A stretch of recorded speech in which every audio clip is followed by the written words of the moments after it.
welcome back to my channel. My name is Kelsey and I'm here today to do part 2 of my 2021 TBR. Oh hi, thanks for checking in. I'm still a piece of garbage.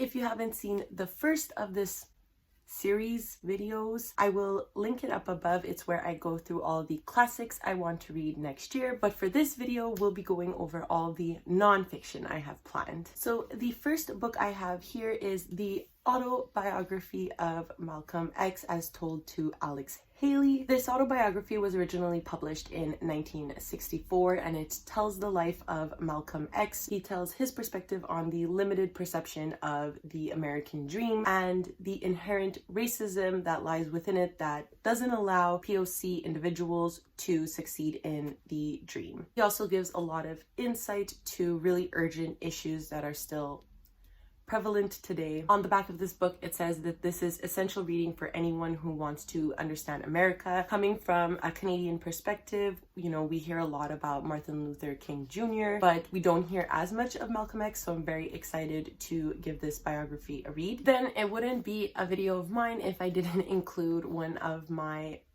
most anticipated nonfiction reads. This is just a small book called For Your Consideration, Keanu Reeves. This is by Larissa Zagaris and Kitty Curran, and it is composed of 5 critical and fun essays that surround Keanu Reeves about the actor's career, his life, the things that he's done in his life. Super excited for this. I couldn't be more happy to have this book in my hands. I love Keanu Reeves. I love him as a human being, as an actor, just as an overall individual, as an alien, as a time traveler.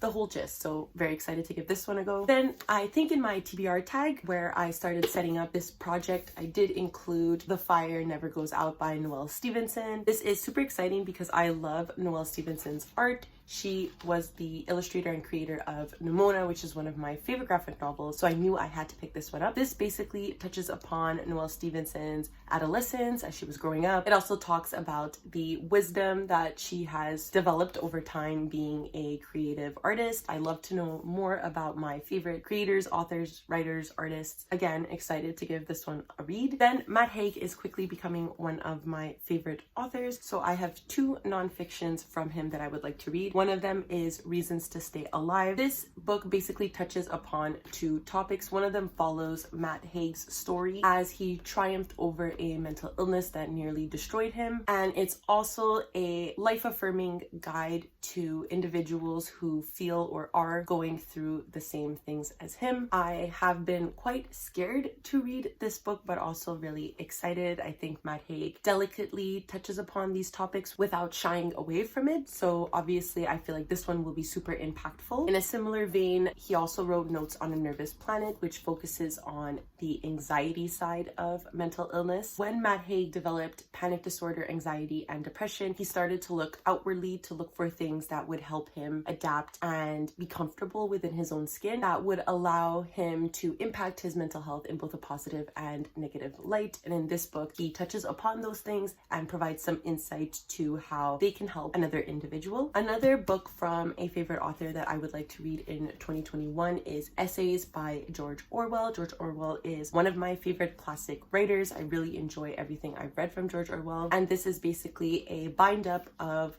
most, I think, the essays that he wrote in the 20th century. Basically, this focuses on topics like Charles Dickens, the nature of socialism, his discussions on writing and literature at this time. So apparently this book is very comical yet profound, much like most of George Orwell's work. So obviously very intrigued to read some of his shorter works and some of the ideas that shaped him as a writer. Then I'm probably the last person in the world that hasn't read this book yet, but I really want to read Becoming by Michelle Obama. This is Michelle's autobiography where she talks about how she grew up on the south side of Chicago to then becoming a high-profile corporate lawyer, to then meeting Barack Obama, to then moving into the White House. I love the Obamas, so very looking forward to this. I'm probably going to listen to this on audio so I can hear it from her own voice. I find biographies much more impactful when the writers themselves tell their own stories, so I'm very looking forward to picking that up. Then I also picked a National Book Award winner stamped from the beginning by Ibram X. Kendi. He is also the author of How to Be an Anti Anti-Racist, which was published either this year or last year. I wanted to pick that one up, but I do like to read writers in chronological order of their work, so I really wanted to pick up Stamped from the Beginning. From what I understand, this is a complete history of racist thought and practice in the United States from the Puritans to the present, and how racism still remains a scar on United States history, and how this became the root of anti-Black violence to this day in the United States. I think this will be obviously extremely impactful. I want to pick up more of Kendi's works, so really looking forward to reading this, taking notes, and really diving into what is obviously still a problem, not only in the United States. Then I really wanted to pick up some Canadian nonfiction. We Have Always Been Here by Samra Habib. Look how gorgeous, first of all, this author photo is.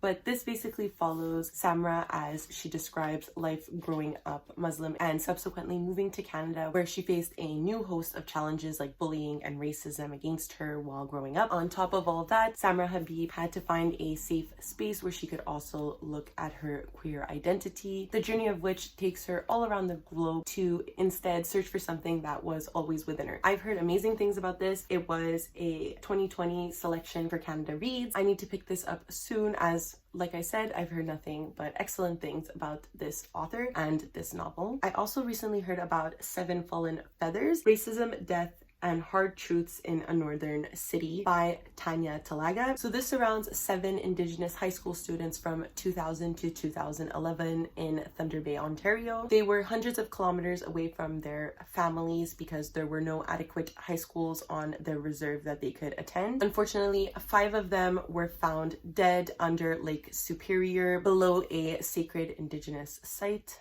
Obviously, when I am saying adequate high schools, there's big quotation marks around that. It was inadequate according to the Canadian government, which has obviously done nothing but oppress Indigenous people for years. So what Tanya Talaga does is delve into the history of this Northern Ontario town and discusses Canada's long-standing human rights violations against Indigenous communities. I know that this will be an extremely hard read, especially the fact that Canada really ignores everything that we've done to Indigenous individuals. This will be a hard read, but I am still looking forward to learning more about this case. I also picked up Why I'm No Longer Talking to White People About Race by Rennie Edo Lodge. So this basically explores everything that has to do with eradicated Black history, the political purpose and need of white dominance, whitewashed feminism, and the link between class and race. From what it says in the back, this book transformed the conversation in Britain but also around the world. I picked this up recently, having heard nothing but amazing things about both this book and this author, so extremely looking forward to picking this one up. I also have another nonfiction graphic novel. This is Persepolis Volumes 1 and 2 by Marjane Satrapi. This is a memoir of a young girl growing up in revolutionary Iran, but it is also chronicling growing up as a girl entering adolescence during a time of such change in her country. I have heard nothing but phenomenal things about this graphic novel. I was always meaning to pick it up. I didn't read it in school, and I want to make amends for that and read it this year in 2021. And that's it. These are all the non-fiction books I want to read in 2021. If you have read any of these books, please let me know down below what you thought of them, if you've liked any of them. Don't forget to like, subscribe, and ring the notification bell. It always really means a lot to me when someone does that. I don't know what else to say, so I don't know how to end these things, so I guess I will see you next time. Bye!